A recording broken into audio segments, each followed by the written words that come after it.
This Warlock build lets you spam solo grenades like there's no tomorrow.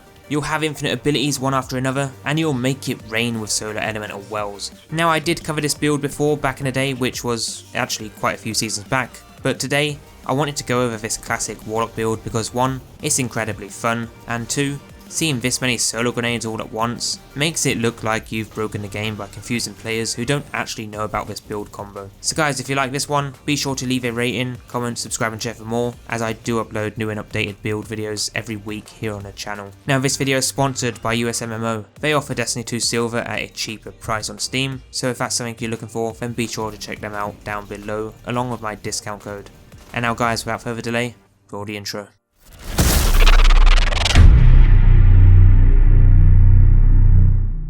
So this Warlock build is one of the classic builds that had a change last year, I believe during Season of the Chosen, which made it possible for you to have infinite solo grenades. And these grenades are already powerful enough, but with this build, you'll be the god of solo grenades, and guys, I can assure you, those grenade bounties won't be a problem to get completed when you're running this build. But with this build, you will have infinite solo grenades using these Sunbracers Exotic Arms, which will also make those grenades much better. Now I'll explain how the build works as we go along the setup shortly, but to briefly explain what is actually going on here and how you use the build, you'll basically run in and use your melee ability to get a final blow. That will then trigger the Sunbracers Exotic, which will give you infinite solo grenades for a short time. You'll then spam those grenades to get kills, ideally while in the air, which will then recharge your melee ability, and then just repeat. And that's basically it. You chain those two abilities, but with the build setup we have going on, we'll be generating solar elemental wells on grenade kills, and picking up those will give us charge light, which we'll then use on heal thyself to get instant health when getting kills with our grenade. So you really shouldn't be able to die when using this full build setup. Now I will say you don't have to use the mods that I use. This is down to personal preference, as the build only relies on the exotic armor and the subclass for it to work effectively. All the mods started in with this build just makes it a little better, but they are not required to have. So if you don't have them, or you don't want to use them, or you just want to use something else, then you can do that. That's completely fine. As for where you'd use the build, I'd recommend sticking with easier content mostly, because if you did take this into a GM,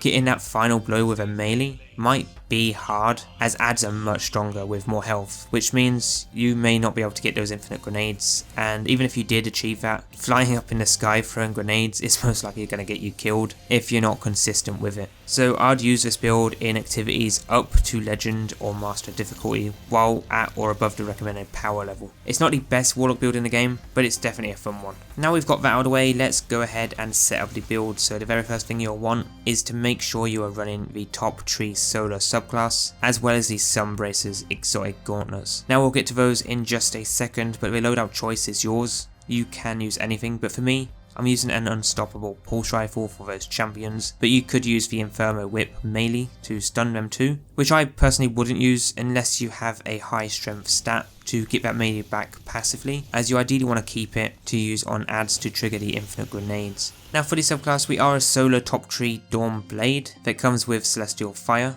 a pretty cool ranged melee ability, and getting airborne final blows will grant us melee energy, which is why I mentioned earlier that you want to try and get kills with your solar grenades while in the air to get that melee back in seconds. Make sure to put on a solar grenade, as we are a solar grenade build, but the exotic we are using is the Sunbracers, which reads, increases the duration of solar grenades, solar melee kills grant unlimited solar grenade energy for a brief time. So getting a melee kill will give you infinite grenades, and then getting grenade kills will give you your melee straight back. So you just chain between those two abilities, but just make sure you get those kills while in the air. For the mods, we have Elemental Ordnance to spawn elemental wells on grenade kills. Obvious reason why we're using this one, but those solar wells picked up will give us increased regeneration with the Well of Life mod. But we are also using the Elemental Charge to become Charge Light when picking up those wells, and then we'll use those stacks on Heal Thyself to get health on grenade final blows, which you can change if you want, but I thought this was a good fit to the build to ensure that we don't die when we're constantly being shot at while in the air throwing those grenades. Just make sure to actually pick up those wells though, but the 5th mod is another Heal Thyself, as it stacks to give you a higher health bump, so run 2 of those mods. As for the normal mods, we have Ashes to Assets for bonus super energy on grenade kills, so that we can get our super faster, as we are an ad clearing build primarily. Then we have our champion mods that we need in the gauntlets, our damage resist mod in the chest, followed by our reserves,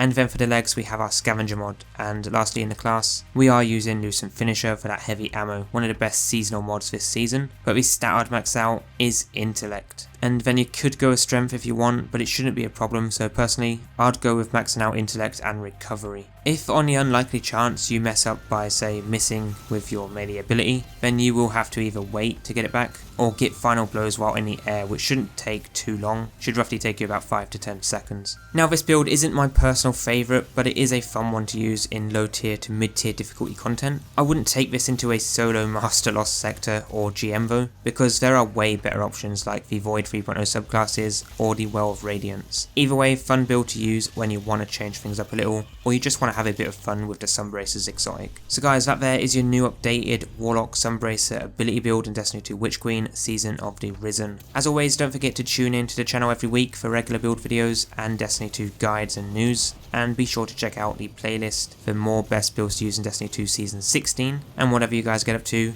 keep throwing those grenades, and I'll catch you very soon in the next video.